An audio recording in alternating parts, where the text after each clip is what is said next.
Thank you, Mr. Chairman. And Mr.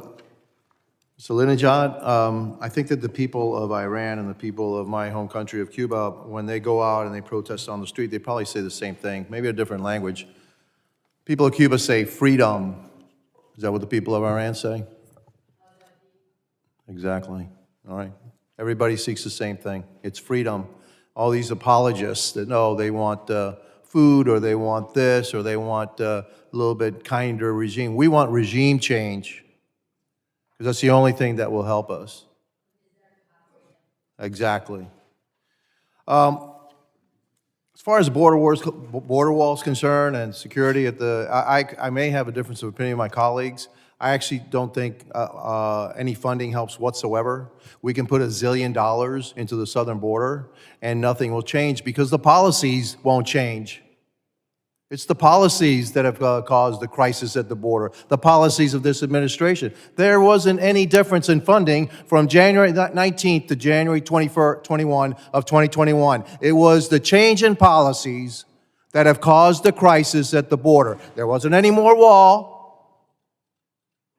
It's the change in policy. And this administration has absolutely, they have no will to change their policy. They like what's going on.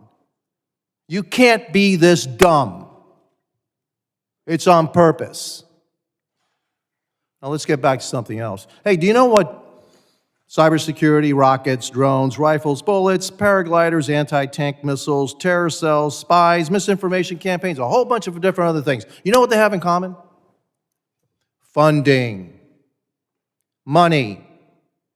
So, Mr. Greenway, I want you to talk to me about how the Biden administration is helping Iran get more of the funding that it needs to conduct its terror operations around the world, including the United States. And the difference between this administration and what was happening in the previous administration, and how that's pouring billions of dollars into this regime that's funding all the terror and the chaos we see around the world. Could you elaborate on that, please? Thanks for the question, Congressman. I can. At the conclusion of the Trump administration, as Ambassador Sales pointed out, Iran's foreign accessible reserves were at $4 billion, which was the equivalent of Haiti. They were exporting about 400,000 barrels of oil a month, which is what you can do under smuggling circumstances and with little else. They were committed to acquiring resources rather than the conduct of terrorist organizations and terrorist activity. At the moment, their accessible foreign exchange reserves are north of $40 billion, on their way to $70 billion. Their oil sales are approaching 2 million barrels a day.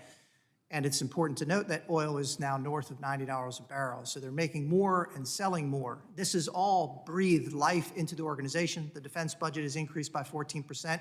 That's just what goes to the IRGC itself. And all of that goes then to surrogates and proxies, who now are no longer worried about resources. They have flush amount of resources and capital. They're now able to focus their time and activity on terrorist harbors. So by my calculation, that's a 500% increase in oil production, or actually the selling of oil, Iranian oil, 500% increase, plus the increase in the oil prices. A lot of it's caused by this administration because they refuse to let American energy produce more oil and gas, which actually makes Iranian oil much more expensive, which gives them more money to do the things that they do. So tell me, how serious is this administration, really, in helping our allies or helping the United States security, when they're actually funding the same people that are trying to destroy us? By the way, does Iran want to destroy the United States? When the leaders say they want to destroy the United States, does anybody here think that's just, hey, they're just kidding, you know? Do you think they're kidding? They're not known for their sense of humor, Congress. Okay, what about you, ma'am? I mean, absolutely, they mean it, and they don't even care whether you're Republican or Democrats. They hate America, and they want to destroy America. Democracy is right.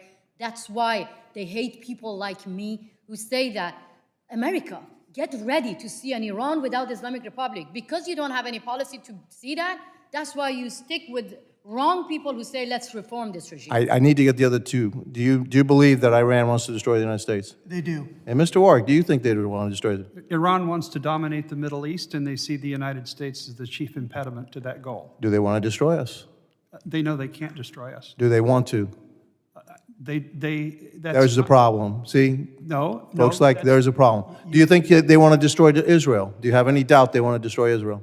Oh, on that I agree with you. Well, very good. So we agree on one thing, all four of us do. Okay, very good. And this administration is giving them the money to make them, let them do it. Thank you. Now yield back.